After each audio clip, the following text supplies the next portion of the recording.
다니엘서. 예. 다니엘서는 아까 얘기했지만은 이 성전 파괴 중에서 이 바벨론의 침공에 의해서 첫 번째로 끌려간 1세대입니다. 첫 번째로 609년에 609년에 이제 처음 침공을 해서 포로로 다니엘을 이제 잡아가서 그 다니엘이 거기서 이제 어렸을 때부터 이제 거기서 왕궁에서 자라게 되죠. 여러분이 다니엘 얘기 많이 아시죠? 예, 다니엘이 왕궁에서 이제 교육받고 있는데 왕이 먹는 음식을 먹으라고 했는데 자기는 우상 숭배하는 거 먹지 않겠다, 식물만 먹겠다, 채소만 먹겠다라고 했는데 그 왕 같은 사람이 그럼 난 큰일 난다, 너희들 관리 못한다는 그 책임을 물어야 되는데 어떡하냐 해서 한번 해달라고 했을 때 나중에 지나고 봤을 때 다니엘과 또 그 채소만 먹은 그 유대 사람들 얼굴이 더 환해져가지고 하나님께서 그들을 보존하셨다는 얘기를 듣게 됩니다. 그래서 이 다니엘이 에스겔은 이렇게 잠깐 이게 말씀을 전합니다. 제가 나눠준 표에 보면은 한 20년 정도 포로 생활하면서 말씀을 전했는데 다니엘은 어때요? 다니엘 엄청 길죠? 저기 뭐 느부갓네살 왕부터 저 밑에 페르시아 바사의 고레스 왕까지 어떻게 보면 포로인데 왕궁이 이렇게 바뀌었어요. 바벨론이 멸망하고 페르시아 바사가 이제 왕국이 섰는데도 거기서 또 뭐예요? 실권자 노릇하는 왕에서 이제 왕의 신하 노릇할 수 있을 정도로 하나님께서 그에게 지혜를 주셨고 하나님께서 그를 통해서 여러 왕들에게 하나님의 뜻을 전케 하셨습니다. 그래서 잠깐 여기 써야 되는데 잠깐만요. 제가 안 썼는데 쓸게요. 그래서 여기에 에스겔 쓰고 에스겔의 주제가 뭐라고요? 에스겔의 주제가 뭐라고요? 저 회복이라고 쓸게요. 한 글자로. 회복이라고 쓰겠습니다. 이 이스라엘 백성들의 회복에 대해서 하나님께서 말씀 적게 하셨고 이제 여기에 또 뭐냐? 이렇게 긴 기간 바벨론부터 바사까지 여기 이제 다니엘이 있어요.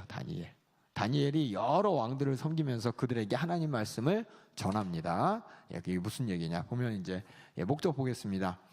다니엘 마지막 때 박해를 받는 사람들에게 소망을 줬습니다.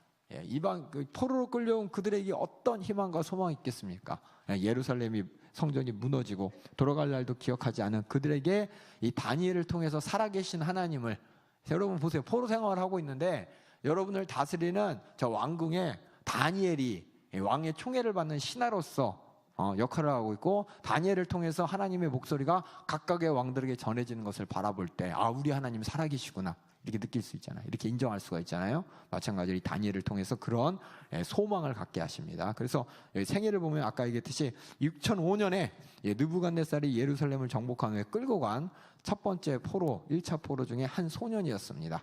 그가 느부갓네살의 꿈을 해석하고 나중에는 고레스 3년의 계시를 받아서 자그마치 70년 동안 바벨론과 바벨론 왕국이 멸망한 후에도 바사 궁정에서 일한 선지자였습니다. 주제는 뭐냐면 하나님의 주권입니다. 어떻게 되는지 한번 보겠습니다. 한 시대가 끝나고 이제 이방인들이 다니엘의 하나님을 섬기는 시대를 알립니다. 아까 얘기했듯이 이때만 해도 족장시대 아브라함과 아브라함의 식구들에게만 하나님이 관계하셨는데 그들을 애굽으로 인도하셨죠. 애굽으로 인도하신 이후에 하나님께서 이제 민족을 대상으로 하나님이 말씀하시고 그 민족을 통해서 가나안 땅에 여러 족속들이 하나님을 바라보게 되고 하나님을 두려워 떨게 되면 하나님을 인식하게 됩니다. 그런데 이제는 이들이 망한 다음에 포로로 끌려가서 이제 가나안 땅이 아니라 전 세계 열방이었던 세계 강국이었던 이 바벨론과 바사 이 세계 강대국의 왕들을 통해서 하나님께서 말씀하시며 그 하나님이 존재와 하나님이 어떤 하나님인지를 온 열방이 다 인식할 수 있도록 다니엘을 통해서 이제 하나님께서 자기 자신을 열방에게 확실하게 공개하시는 이런 사건입니다. 그래서 한 시대 이제 민족적인 하나님께서 민족을 다루는 시대가 아니라 이제 모든 이방인들뿐만 아니라 열방이 하나님을 알 수 있는 시대. 다니엘이 섬기는 그 하나님이 진짜 하나님이구나, 참 하나님이구나라고 인정할 수 있는 시대, 그 하나님의 주권이 알려지는 시대가 이제 열리게 됩니다. 그래서 다니엘의 하나님이 모든 왕들보다 신들보다 뛰어난 분으로 모든 역사와 시대가 바로 그 손 안에서 이루어진 것이기 때문에 그분을 경배해야 된다라고 이렇게 모든 그 왕의 입을 통해서 이제 고백하게 됩니다. 우리 한번 다니엘서 5장 21절 볼게요. 다니엘서 5장 21절. 그래서 다니엘서를 보면서 여러분이 집중해야 될 게 뭐냐면은 물론 많은 예언들도 있지만은 다니엘이 섬겼던 그 왕들의 입술에서 나오는 입에서 고백하고 하나님을 하나님이라고 고백하는 그 장면을 여러분이 집중해서 보시면 됩니다. 다니엘서 5장 21절 다 같이 제가 이제 적어놨지만은 5장 21절을 한번 다 같이 어디서부터 읽냐면은 이거 원래 5장 21절이 5장 21절 시작. 인생 중에서 쫓겨나서 그 마음에 들짐승이 마음과 같았고 또 들락이 함께 거하며 또 소처럼 풀을 먹으며 그 몸이 하나님의 이슬에 젖었으며 지극히 높으신 하나님이 인간 나라를 다스리시며 자기의 뜻대로 누구든지 그 위에 세우시는 줄을 알기까지 이르게 되었나이다 라고 하면서 하나님 이 다니엘의 입술을 통해서 이제 그 하나님이 공개되는 사건을 하나님의 그 주권, 하나님으로 말미암아 왕국이 서고 왕국이 주저앉고 세워진 사람을 통해서 왕국이 서고 이때 엘리사 시대만 하더라도 엘리사가 기름을 부었던 아람 왕이 되고 그렇죠? 유다 왕이 되고 그 정도 수준인데 이제 전 세계적인 차원으로 이제 하나님의 주권과 하나님의 권위가 이제 선포되는 것입니다. 그래서 구조를 잠깐 보면은 다니엘에 보면 여러분이 잘 알고 있는 다니엘의 세 친구 이야기가 나오고 2장부터 7장까지 여기 보면은 옆에 언어가 틀립니다.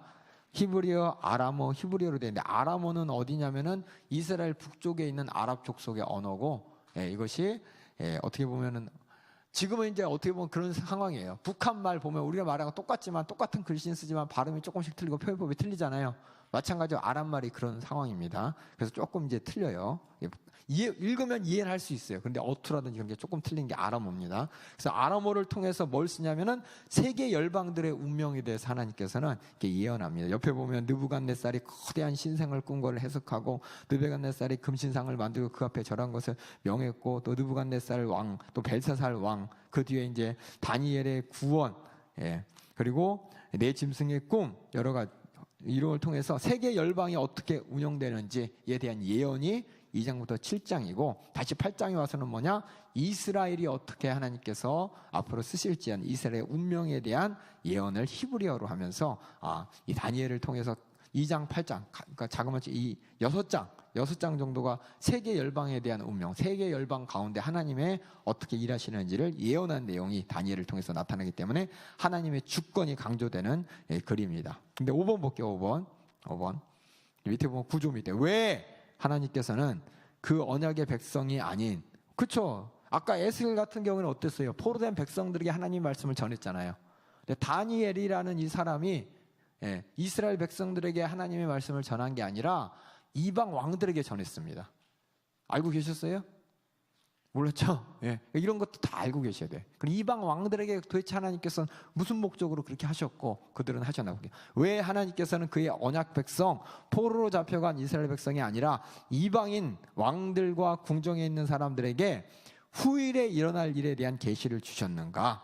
첫 번째는 이방인들이 다니엘의 하나님을 인정하게 하고 그 하나님이 이제 이방인들에게 인정받기 위해서입니다. 그래서 2장 47절에 그 왕들의 입술을 통해서 하나님을 뭐라고 하냐? 모든 신의 신입니다. 이렇게 인정하고 또 4장 34절에 지극히 높으신 자입니다. 라고 인정하고 6장 26절에는 사시는 하나님, 그러니까 다시 살아계신 하나님이란 뜻이고 영원히 변치 않으실 자라고 누가 이방인의 왕들의 입술을 통해서 다니엘의 예언과 다니엘의 하나님과의 관계를 통해서 발견한 이방인 왕들이 그렇게 고백하는 거예요. 그냥 고백도 아니고 떨면서 두려워하면서 그 하나님을 인정하면서 여러분이 그렇게 보시면 되겠습니다. 그래서 뭐냐? 한 시대가 끝나고 아까 얘기했죠? 그 시대가 이스라엘만을 바라는 이스라엘에게만 하나님 말씀을 공개하셨던 그 시대가 끝나고 새로운 시대 즉 이방인들이 다니엘의 하나님을 섬기는 시대의 시작을 알리기 위해서 이제 다니엘을 통해서 하나님께서 말씀 전개하십니다. 그래서 다니엘서를 통해서 우리가 뭘 알아야 되느냐?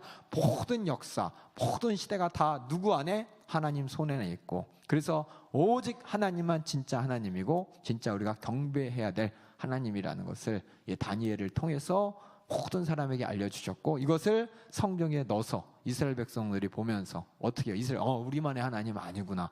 이 하나님은 우리만 가지고 어떻게 꽁짝꽁짝하는 선민의식에 쩌는 우리만의 하나님이 아니라 전 세계 열방 가운데 하나님의 뜻을 운영하는 분이구나 라는 것을 깨닫게 하는 목적으로 하나님께서 다니엘을 통해서 성경을 쓰게 하셨고 이 성경을 우리가 보게 되는 것입니다. 다니엘 선지서의 주제는 뭐라고요? 하나님의 주권입니다. 주권이 누구 어느 날 어디에 대한 주권? 온 세계 열방을 향한 주권. 이 주권이 바로 다니엘서입니다.